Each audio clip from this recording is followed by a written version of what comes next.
I'm ecstatic to have Antoinette Njombua with us on the show today. Auntie, go ahead and introduce yourself to the guest. I always say guest to the audience. Okay. Hi, AB. Thank you so much for inviting me to be a guest on your show. I'm really, really honored. And my name is Antoinette Njombua-Fombad. I'll add Fombad because I'm married now. I'm a classmate to this beautiful, gorgeous woman right here who's doing big things. We went to secondary school together, and I'm a life coach. I am a mother and a wife and a sister and a daughter and a friend. But I'll call myself mostly a citizen of humanity because I love all and really hope the world could see how much love can help us grow. So, Antoinette, when you say citizen of humanity, what is that? What does that mean? It means I don't really confine myself to associating or relating or understanding or living with any particular group of people, whether it being race or social, economic or background, or I connect with people based just on who they are and their energy. So that's why I call myself a citizen of humanity. Of humanity. So I'm really, really excited to talk to you because you've always been someone who, like, you're open. And the whole point of this show is to inspire people, right? And to motivate them and to cause them to reflect on what life is really like. I'm not sure who had the saying that something about, a life unexamined is not worth living, something like that. I need to find the right quote. When I look back on my years, what are the pivot points? What are the things that really, really kind of set me up on a different trajectory? And so with you, we've had a chance to connect before actually recording, and I wanted to bring you on because both your defining moments that you're going to talk about, I feel like are really the one that one of them I can really relate to. The other one I think is something that is I've wondered about, and how much it can change a person's trajectory. So instead of keeping people all in a mystery, I'll just turn over to you and say, what have been the key defining moment in your life? Oh, wow, AB. There's several, but I think the two most, impactful ones that I'm going to talk about today are being abandoned. I would say abandoned because it really was. It wasn't like I was forgotten or I was starving or not like that, but I was abandoned by my father when I was young. I actually never grew up with my dad. He left Cameroon and came to the United States when I was 3 months in my mother's womb. So the first time I got to see him, I was like 4 or 5 years old. Obviously, I had no really recollection of that because I was just a kid and I didn't have consciousness like that yet. And the second time I saw him, I was about 9.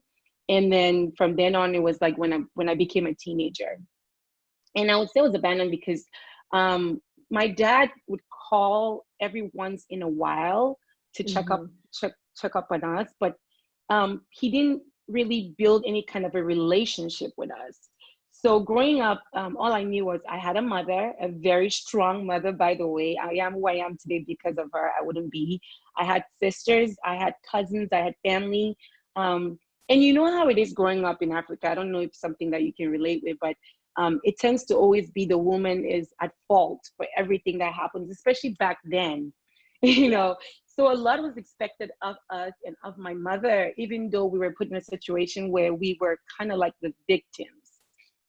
So I never really actually realized that that's what ruled my life. But when I look back, the reason why I'm such an open person and such a, just spiritual person, I think it's because the absence of my father, for some reason, it made me want to connect with almost everybody that I met, because I felt like if I actually connect with people, then people wouldn't leave me, So in a way, it was a good thing.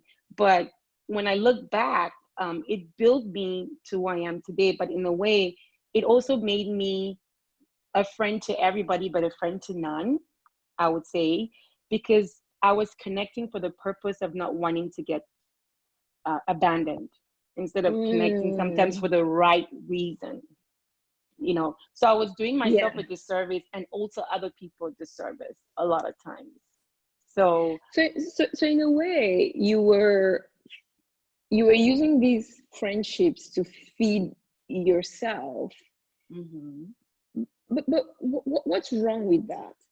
So I want to understand it, because I think you're looking at it as a gap or a mhm, flaw, and I'm not saying it mhm, is or isn't, but I want to understand mhm. from your perspective what was wrong with that, No, there given was what you know nothing. today.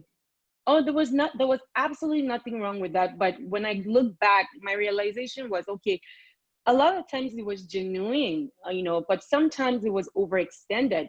Many times, I would say, because of that reason, which was Yeah, to serve the purpose of me not being abandoned. Like, I think it scared me so much, where sometimes I would overextend myself. And then not only did that not help me, the fact I call myself an empath, and I know we've talked about this, and I really yes, believe that that's also one of the things that actually helped me to actually recognize that that was who I am. And being an empath, and then having to overextend yourself because of the trauma of being abandoned, that's the only way you have to try to control everything, since you can't control what actually happened.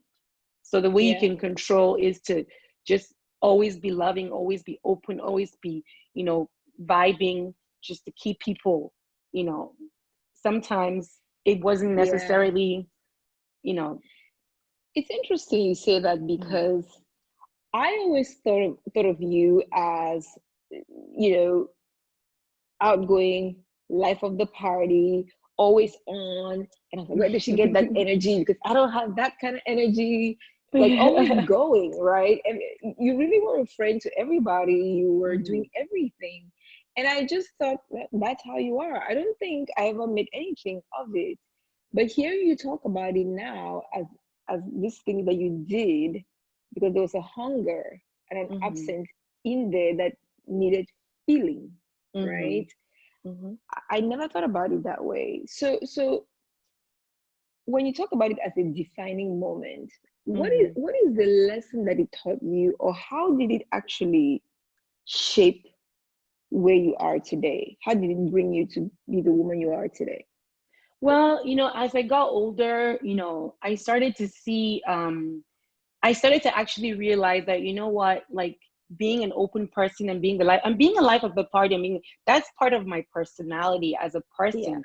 I've come to yeah, accept that too. That's why I say that also kind of helped me to find myself, but I had to also look deep to see, like, where I was overextending myself, because I kind of hmm, realized that that was those were some of the times that was the reason. But it kind of helped me realize that it was hard for me to trust people, because I felt like people would always leave. But the turnaround moment was when I met my husband. I think that was the beginning of it.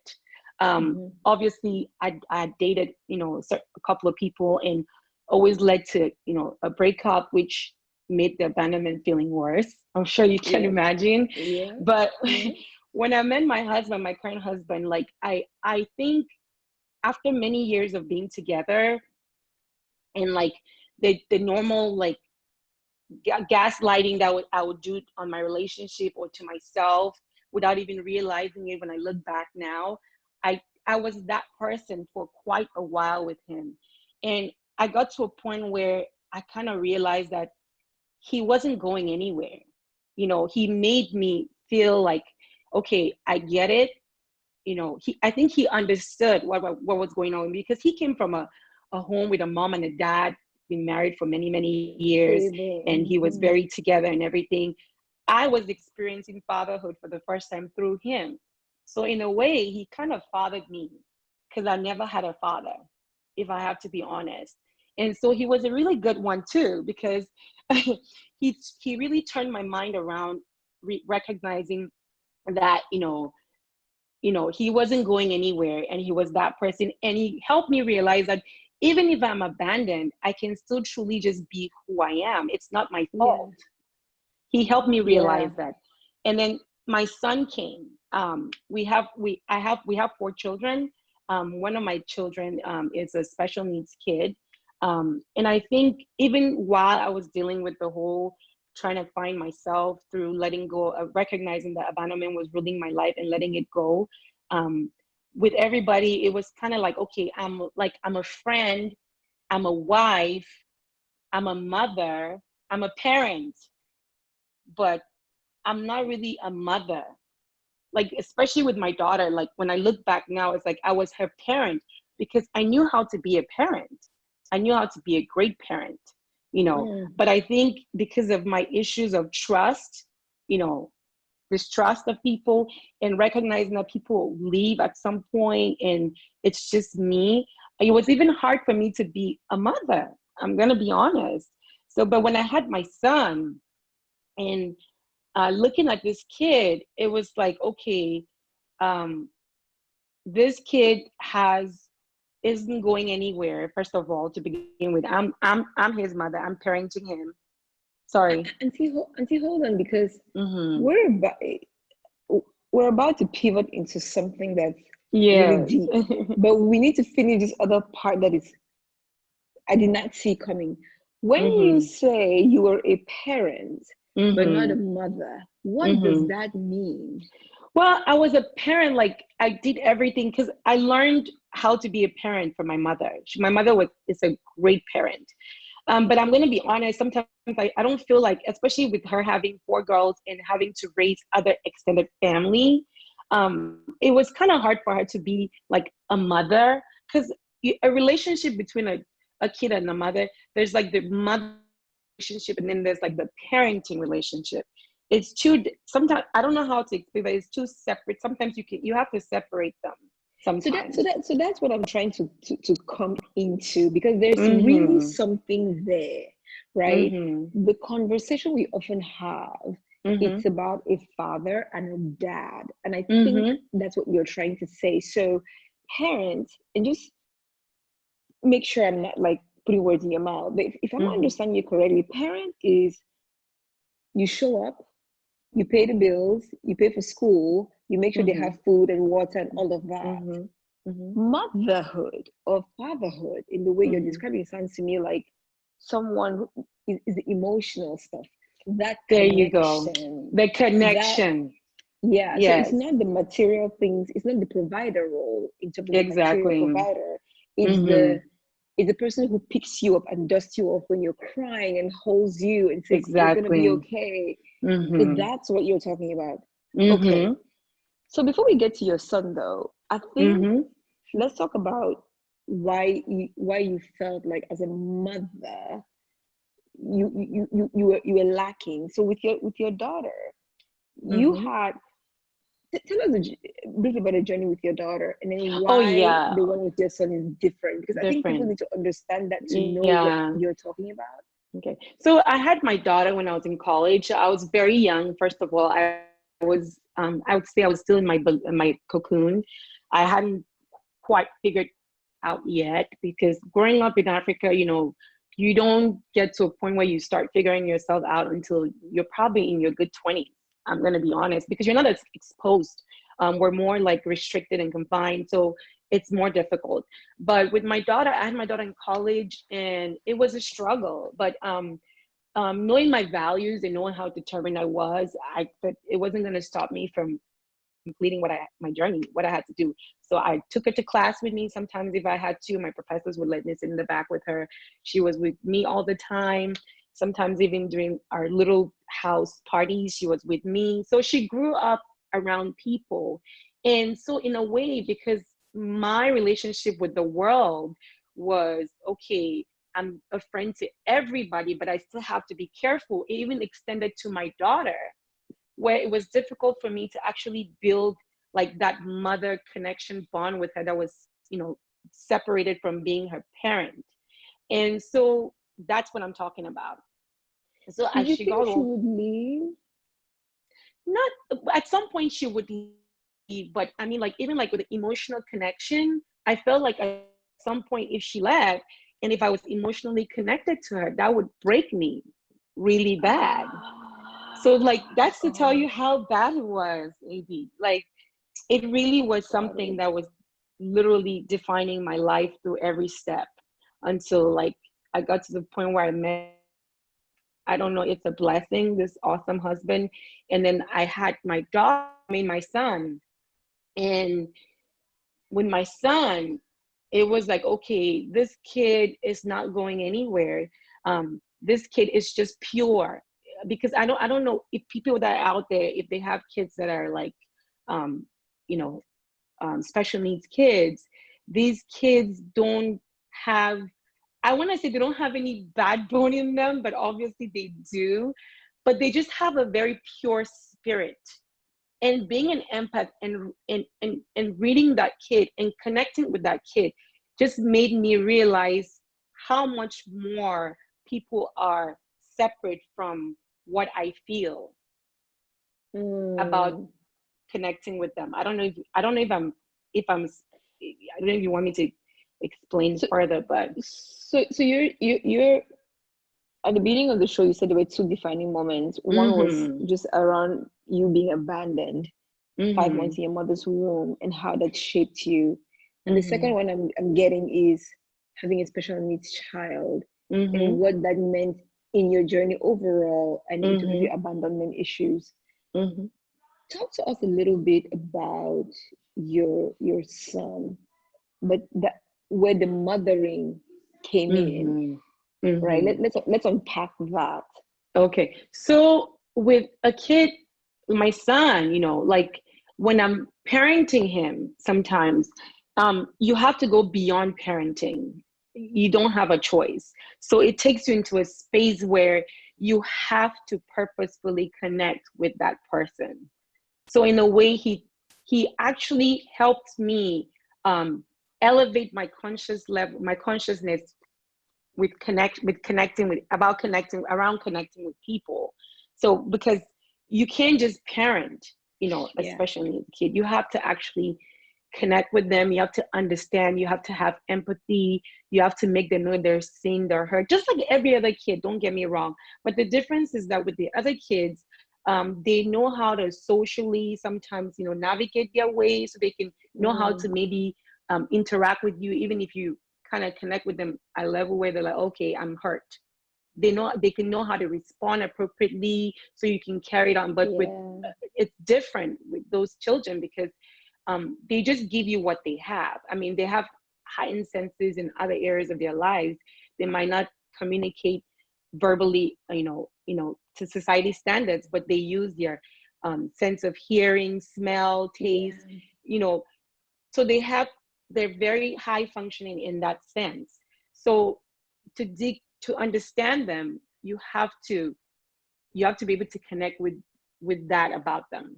So with him, and I don't think it was just that, for mothering, being a mother to him, I just as a person, I think him as a person is who helped me start to look at people, in the sense of, okay, just because I was abandoned by one person doesn't mean I need to doubt everybody. Everybody. Yeah. To, Yeah. I don't have to look at everybody in that light. I can Yeah. be vulnerable with people. Some people will still hurt me and some people won't. C'est la vie. But I have Mm-hmm. to accept that, you know what, the abandonment doesn't define who I am. It Yeah. was somebody else's fault. It wasn't mine. Why am I punishing myself for what I didn't do to Someone else's myself? wound. Yeah. Exactly. Yeah. So yeah, that So was let me give us some grounding because you talked about your son being special needs. What is mm-hmm. the special need? Well, according to this, the our world and our society, a special needs kid is any kid that's maybe a little bit behind in certain aspects of life. Some kids are behind in like maybe communication. Some kids are behind with social interaction. Some kids are behind with physical, characteristics and mental, Yeah. like, but it just depends. With my kid, it's more of like a communication, expressive communication, lack.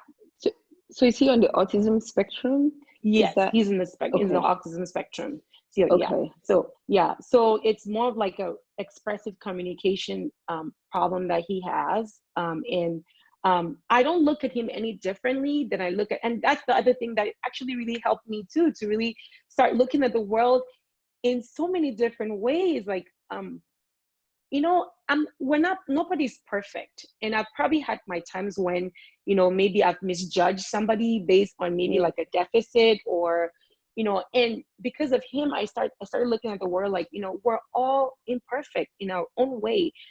I'm imperfect in my own ways. You know, even physically or emotionally or characteristic wise, maybe that's his own little setback.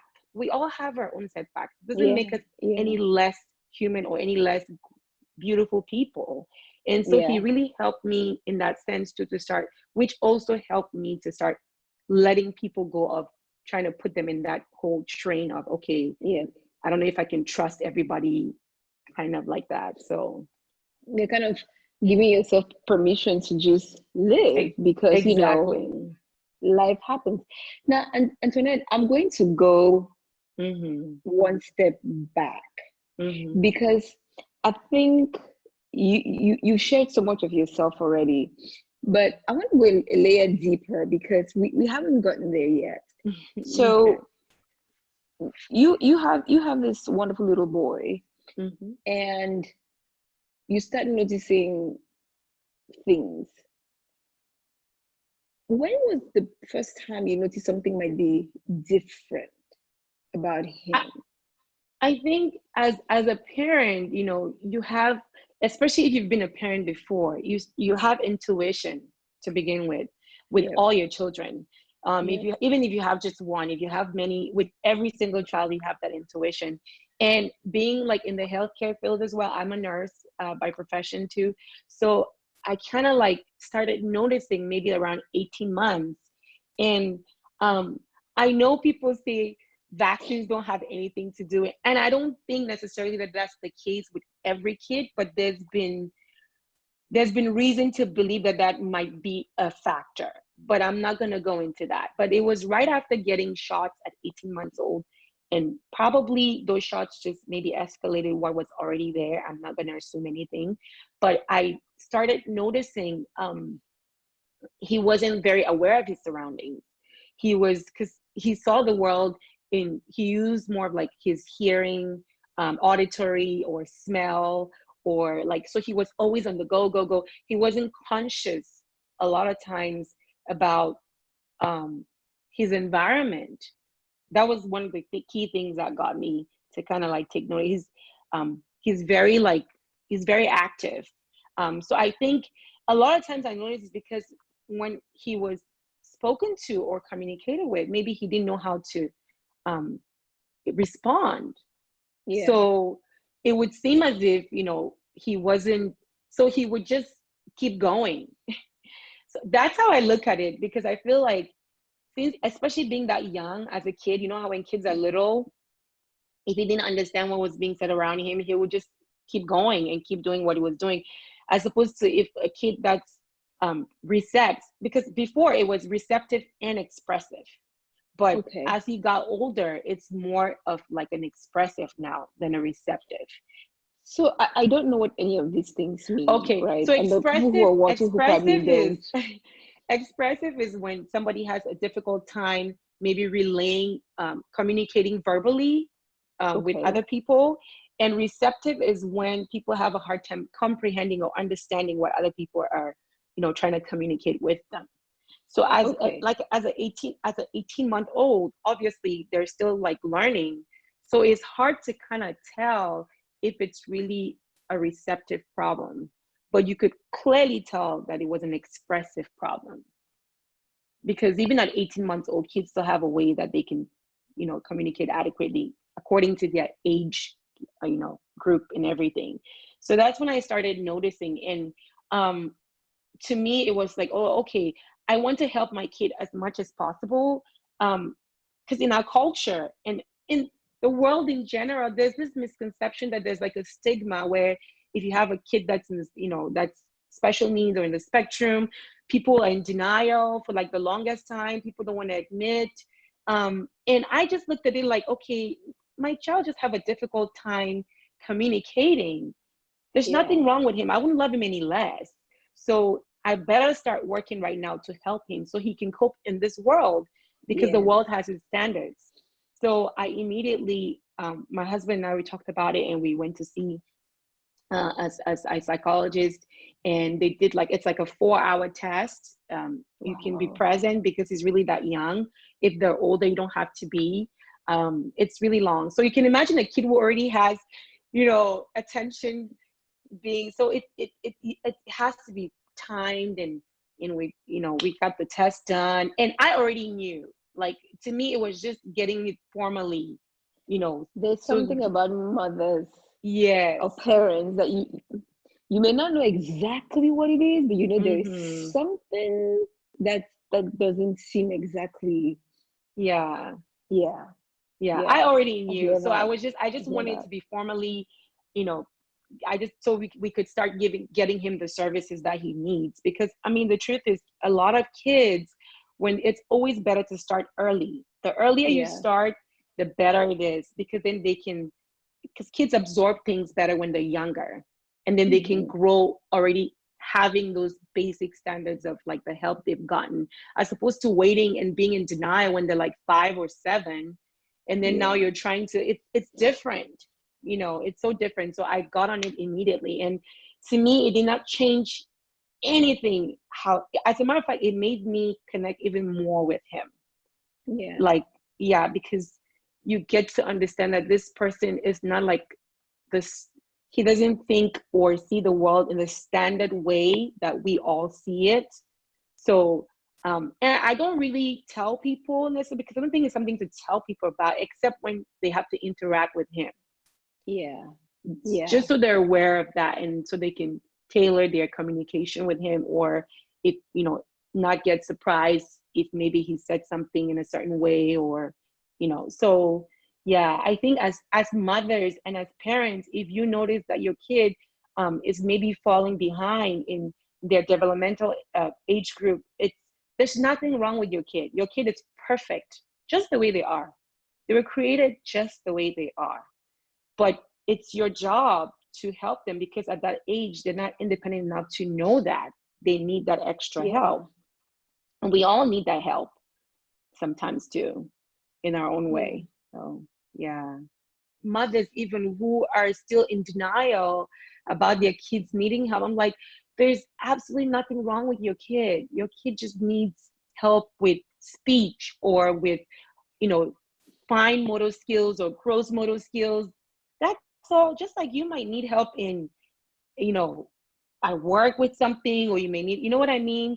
So like we all need, so I really encourage mothers out there, if you ever realize that your kid is, you know, behind in something, don't be scared to find resources, and don't make them feel like there's something wrong with them. Like, my kid knows that he's everything. There's nothing, you know. And I know that it'll be more difficult as he gets older and he's out there, but I feel like because I gave him the foundation from when he was little, like, he's everything, and he's special and unique in his own way, just like everybody else is special and unique in their own way. It will actually help him as he gets older. So as I hear you speak, a number of things are coming up for me. One of them is this whole idea of difference, right? And stigma, which is a big part, because I think it's probably the reason. One, I assume that there's just denial, because who wants to think that their child is sick? There's that. Two, there's the stigma, right? Which I think has gotten a lot better than when we were younger, but there's still stigma around development of a child. I remember, you know, every time you go into that, there are these milestones, right? When you go into the doctor's office when the baby is born, and then every time after that, what are they doing at 3 months? Are they doing this at 6 months? Are they doing this at 9 months? Exactly. And then we're in these parenting groups or mothering groups where we're all like, okay, my child is doing this, my child is doing that. And then, to be quite honest, sometimes competition gets in there, right? It's like, oh, Johnny was running when he was 6 months old. Okay. And so when your child is not hitting those milestones, I can see how Mm-hmm. it's difficult, first of all, to accept it because you're thinking it couldn't be. And then when it is, you're thinking, Mm-hmm. okay, well, how do I engage this? Because our communities are not Mm-hmm. always receptive. And part of that Mm-hmm. lack of receptivity is also a lack of understanding of what's Mm-hmm. going on. And so if you come from a culture that doesn't talk about these things, doesn't share Mm-hmm. these things, the reality is then two things happen. The parents hide them, and the Mm-hmm. community, not knowing, never learns to accept these kids as Mm-hmm. just everybody else, right? So then they continue. But, To me, yeah. stigmas are born out of secrecy, right? Yeah, And it's absolutely. hard to know. It's And hard to know, is it the shame. chick and shame. So it's hard Mm-hmm. to know, is it the chicken or the egg? Because if people were more Mm-hmm. receptive and open, Mm-hmm. would parents be more willing to share that my child has, some special needs? On the Exactly. other hand, if you don't share, how do people know No, exactly. to to to to open up more space? That's how I talk Yeah, about it, right? Is to have more space more space. for Yeah, different kinds of people to exist. people. So my push is always for receptivity, because I Mm-hmm. think parenthood is so hard. Parenting is so difficult. And Mm-hmm. most parents I know want to protect their children. That is most Children. parents' Mm-hmm. natural instinct. So if we're Mm-hmm. looking out at a world that doesn't Mm-hmm. seem receptive, our first instinct is to, Protect and if we and do hide. this, Mm-hmm. yeah, and if we do this a lot, Mm-hmm. they're never going to know what's Exactly. happening, right? And then they're never going Yeah. to learn. And I say Mm-hmm. they, but I'm part of that community, right? Mm-hmm. I've had to learn, I have a nephew who's asthmatic, and Mm-hmm. I have to be conscious. You don't just take him around anywhere. You have to make sure his pump is available. It's not Mm-hmm. stigma, but we have to know that. And if people hide those things, there could be life and death Yeah. situations where you It's don't just know like what to do. it's just like Hmm. somebody might need an inhaler, AB. You Yes, know what I mean? They might have, oh, well, like you said, asthma. It's just like somebody might need their anti-anxiety medication. If they go yeah, somewhere, they need to have it with yeah. them. It's just like somebody might need a brace because they have a bad, knee or back. It's the same thing. And I'll quote one of my favorite authors. I love her, Brene Brown. She said, shame is one of the biggest deterrence to progress because shame loves silence. Shame Yes, loves it when you're quiet because that's the only place it can thrive. So yes, the more you're quiet in your shame, the more the shame grows and the more it destroys you. The only way to get rid of shame is to speak. That's the only way. So I look at the parents that have kids like that. I looked at myself, we have a kid like that, and I'm like, okay, if I try to hide this or protect it and keep it and form that, believe in, and stigmatize it and allow myself to be in that bubble, and hmm, when I go out there, how do I expect other people to what how do I expect other people to behave if I'm behaving that way? What do I expect of them? You see what I'm saying? yes, So yes, when you yes. normalize it, when you normalize, okay, this is just a person who just has some challenges, just like we all have challenges, and you go out there and you treat them just accordingly like that, then everybody else, they say if you want people to know who you are, how to treat you, you have to teach Treat them how you. to treat you. Yeah, Yes, you have to teach them. yes. You teach people how to treat you and they'll treat you accordingly. So if you go out there Yeah. and you stigmatize your kid and you're, or like, everybody's gonna treat your kid that way, You know, so this idea of shame, there's this confluence of shame mm-hmm, and secrecy, right? mm-hmm, That come together. And I'll never forget this. I think it was last year, I mm-hmm, gave a talk at the Lesser Convention, the annual convention, mm-hmm, and it was about fear. And you've probably seen this snippet I have on YouTube on just fear of demgotoxy. Yes, So that's I one of gave my a favorites. so I gave a talk at the convention, and I talked about fear, and I talked specifically about the fact that we need to be a community that is Mm-hmm. open for people to come out and share with us. Mm-hmm. And I will never forget this. After I gave that talk, at the end of the gala, I was standing outside Mm-hmm. and people were coming to say hello and thank you and all that. This woman, I don't know who she is. Like, I don't remember who she is now. Mm-hmm. Although I think she emailed me later. She came to me and she said she has a child Mm-hmm. who has a mental condition. Mm-hmm. And I don't know what it is, but that child lives in another state, okay? Mm-hmm. And she has extended family in that state, but she never told them what her child had, okay? So every time he had a crisis, Mm-hmm. she would get on a plane and fly 6 hours out. Mm-hmm. And I and she said, thank you for talking about fear, because this has been my constant worry, is the judgment that my Yes. son will have if I Yeah. tell people he has this condition. But Mm-hmm. if we look at what it means in practical terms, when he's Mm-hmm. in crisis mode, Mm-hmm. 6 hours is a long time for me to Yep. get the notice, buy a plane ticket, get on a plane, and go. And it's impractical. Yep. But I have just not been able to have that conversation with family because they're not going to be receptive. But now I'm going to have that conversation because, Yeah. and so that for me You start from was, somewhere. You start from somewhere, yeah, Yeah. And like with my son, like it's not like I pretend like, okay, he doesn't have challenges. He does. And this is what I always tell people that ask me that have, special needs kids, or just even myself. I learned that's one of the things that helped me to help me get some self-awareness. Okay, yep, you have this challenges, but you also have these great things. That's what yep, makes you you. So when you go out there, you're both.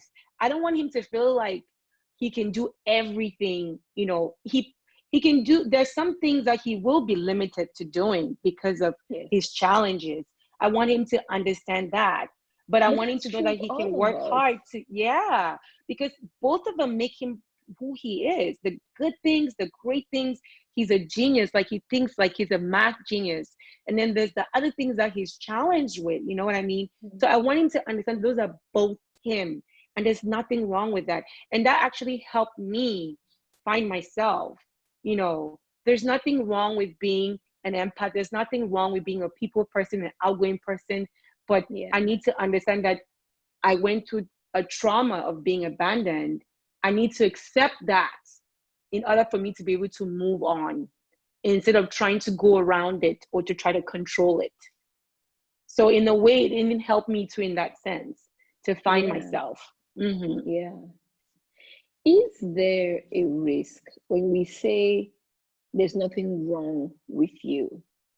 Is Mm-hmm. there a risk that other parents, other people will look at it and say, Mm-hmm. well, she said there's nothing wrong with her kid. So Mm-hmm. therefore, if I have a child with special needs, there's nothing wrong with him. So I don't have to do anything.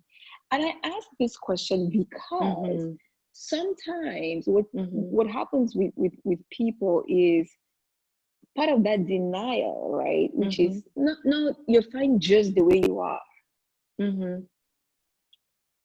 But sometimes when people need medical care, they Mm-hmm. need to get the medical care. So how do we have that conversation where Me what I'm say, hearing you sorry. say, what Mm-hmm. I'm hearing you say, Auntie, is Mm-hmm. this condition Mm-hmm. is a condition. It doesn't define you. Bingo. It doesn't define you as a human being. There's nothing wrong with you as a human being, Human being. but Yes. you have challenges because Yep. of this situation, Yep. which everybody has challenges. Those just may be your most difficult challenges that you're going to face Yep. in life. People Yep. have different kinds of challenges that may be yours, but Yep. there's nothing wrong with Yep. you as a human being. But Yep. as someone who wants to maybe do things in life, and you know you might there's some things that you might not be able to, I have to be honest. I try to be honest with all my kids based on where they are and who they are. Yes. Because Yes. with my other kids, you know, they might not be in the spectrum, but they also have challenges, you Yeah. know. So like, and like, this is who you are. This is your challenge. And these are the great things about you. Figure out if you can rise above your challenge, figure out what it is, work at it, and do whatever you can to get to, even if it's just the next level of what you want to achieve. You might not get to the full blown, but it will satisfy you to know that, okay, I wanted this for myself and I work hard, and I know that I'm challenged. I can get to 10, but I could at least get to 6. Yeah. Yeah. So So to kind of bring it home, I mean, you shared a lot of yourself with me and with mhm, everyone who's watching. mhm, I want to take it to the mat. How have these two things fundamentally changed you? Why are they, when I invited you to the show and I said we're talking mhm, about defining moments, why were mhm, these two the things that you look back on now and you say, yep, mhm. these are the two things that really changed the course of Antoinette's life? Because they literally fundamentally got me to a place where I became way more self-aware of who I am as a person, who I am as Antoinette, what I am, what I'm capable of, what I aspire to be, where I aspire to grow, what I aspire to do to my, I aspire to connect with people just as I've been connecting my whole life. But I was like, I feel like before I was being mediocre, because it was kind of like a way of me trying to control. But now I know my potential and I want to Mm. use. So I'm so aware of who I am now as a person. I'm a child that was abandoned. That's okay. It doesn't define me. It's hurt me. Mhm. I've learned lessons from it. I'm going to use that to help other people and to grow myself. I know exactly how it feels. So I know how I can move on from that. I'm a mother to beautiful children who all have their challenges. You know, one of them has particular for societal standards, you know, spectrum, you know, challenges. I'm going to do my best to be a better person, you know, starting from him and moving forward as to how I treat Mhm. people, or how I judge people, or how I, you know, perceive people. That by itself is also helping me. So both those things really helped me just look at my life in general from when I was a kid to where I am right now, and just brought me to a place of full acceptance. And I don't have to try to be anybody else. I cannot be anybody else. I cannot have anybody else's life. Yeah. I only have my life. So I can only And it, use my yeah. experiences to live my life, make my life better. And in very concrete terms, Mm-hmm. it's brought you to this place where you started a business. Yes. If Mm-hmm. you want to talk a little bit about that. Yes. So when I went through a spiritual journey in January, I shared it with AB before this recording, and I went through a spiritual journey in January, and I kind of like looked at my life, and I looked at everything about my life. I wanted to know why I felt the way I felt sometimes, why I felt insecure, why I felt bold, why I was outgoing, why. So it took me back to these two main things that we've talked about, and I looked at all that. I don't know if you know Maria Pierce. She's like a rapid transformation therapy coach. I kind of did one of her exercises.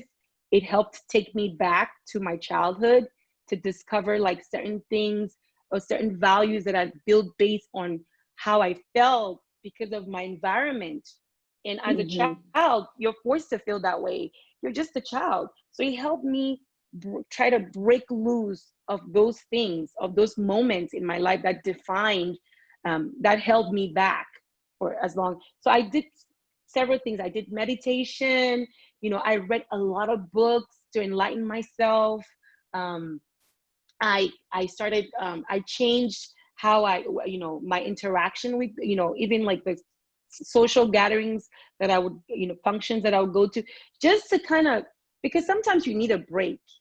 Because if you keep exposing yourself to a certain, you're only going to keep getting that. Sometimes you need a break. If you want change and transformation, You have to seek things that will help to transform you, or you're not going to get it. So I went through all that, and I asked myself, I'm like, do I feel fulfilled? Do I feel like I'm living the life that I want to live? I love being a nurse. I'm still helping people, but I always knew that didn't feel complete. And I look back, I'm like, what is the most thing I've done for as far back as I remember being conscious, that I remember, that has made me feel good and that has helped people still, and has been connecting with people, finding out people's stories, helping people grow, even though sometimes it's hard to take me seriously back then, you know, because I was, like you said, I was like a party. But in a way, I could feel people, and I looked back, and that was the one thing I recognized about myself. Like, I could really feel people. So why don't I use that? Mm-hmm. And it will make me feel fulfilled, because every time I connect with people, I felt happy and fulfilled. That's just the truth. So it's serving two, goals with one thing. In life coaching, I researched life coaching. I don't have a psychology degree or a sociology degree. I'm hoping to get into social science, hopefully soon in the future. But life coaching was like almost like they need it, because I did my research, because it really focuses on helping people accept where they are today in every situation, and how they can use who they are and where they are to take them where they want to go to be. Mm-hmm. To them, and what they can be. So my business is within defining moment. Yes, it's a life coaching by Antoinette Njombua-Fombad. It's called Within. HealLoveAndGrow.com. Healing, loving, and growing has been my journey when I, finding myself. So it was very appropriate to have that as the core of my business. Yeah. Awesome. I love hearing how people take these lessons in their lives and then transform it into usually something that helps the world, but also them as well. So, Auntie, before we wrap up, is there any message you want to leave with the audience? I want to let everybody know that there's only one you in this world. There is only one you. You're going to be surrounded by people. You're going to be influenced by people, like by environments, but you get to pick and choose where you want your life to go. You have the power. We all have the power. We're literally made of energy. You have the power to choose. Don't let people choose for you. Look at yourself. Find yourself to self-awareness. Do exercises that might help you. Meditate, self-reflect. Look for internal validation, not external validation. Because a lot of times, sometimes people, they lean too much on external, and then they forget who they really are. And accept yourself at every instance in your life and grow from it. Audit your life. Okay, if I want this, what do I need to get rid of? What do I need to add on? And then you slowly start to grow, and before you know it, you transform your life. Everybody is capable of transforming their life, AB, and living the life they want. The life they want, not the life they think they have to live. That's the difference. Let the world accept you as you are, not as you want them, not as they want you to be. It takes work. It does. It does, but it's very doable. It starts it's your mind. You have to change your mindset, and you have to do the work, but it's doable. You're doing it for yourself. So it's even more empowering and more gratifying. So just life coaching is amazing. It did a lot for me, and a lot of people don't know the benefits of it, but it's very empowering, because you get to choose what direction you want to go with your life. You get to make those decisions with somebody guiding you, as opposed to therapy, where somebody can just tell you, do the work for you, or consultants who can just do the work for you. With life coaching, you do the work for yourself. So you empower yourself. And there's no greater feeling than empowering yourself. It only makes you want to do more for yourself and for the world. Mm-hmm. Wonderful. Mm-hmm. So, Antoinette, thank you for joining Defining Moment today. And it's healloveandgrow.com, is it? Yes, ma'am. Yes, ma'am. And the HealLoveAndGrow.com. business is within. And I know you're on Instagram. And where else can people find you? Instagram, on my website, and on Facebook. Yeah. Okay, wonderful. Well, Auntie, thank you for being with me and Thank for you so much sharing for your having story. me. Absolutely, absolutely. And I will ask, hopefully you can come back. I'm really interested in your journey. I want to see where a year, 2 years from now, where things go. But the abandonment piece and the having a child with special needs are two things that I know we should be talking about and engaging more with, because these are just realities of life. So thank you for sharing a piece of your life with me and with the audience. And I will talk to you later. Thank you, Avi. Thank you so much. What events transformed your life? Hi, I'm Abi Mambo, creator of MamaTokTok and host of MamaTokTok's A Different Take podcast. Join me this fall as I speak to 9 engaging and fascinating people around the world to learn what their defining moments were. But first, catch a sneak preview.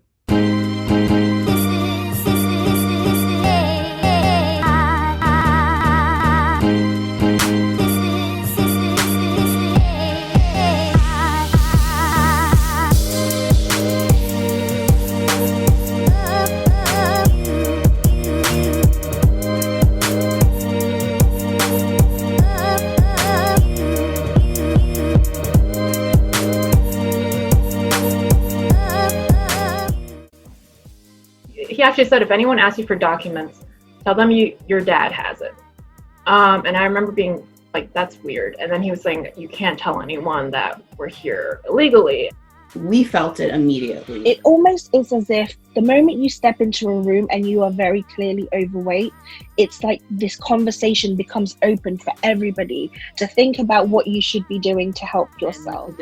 Dave, the vice president, called and said, you need to come to my house right now.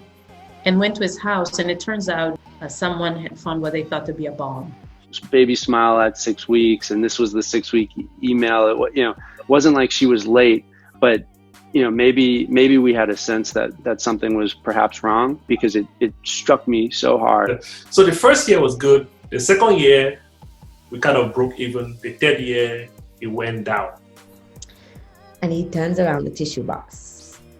On the other side of the tissue box, he created a handmade sticker in advance which read Dahlia's tissue box. I was working in the emergency room, and all of a sudden I realized I was in the emergency room bed and being carted off to have an emergency surgery. And so it was, at the time, it was difficult, because you sort of dragged into a situation that is not of your own. Your motives are questioned, your ethics are questioned. The person that was walking around was not me. It was just a silhouette of me who I could not recognize, and that scared me. That where had I gone? Where had I lost myself in this journey that was supposed to be beautiful? Well, being a mother and trying to be a leader were two difficult things at this time, because I'm trying to process how I'm feeling. I'm angry, I'm upset. I feel like I need to do something, but I don't know what to do.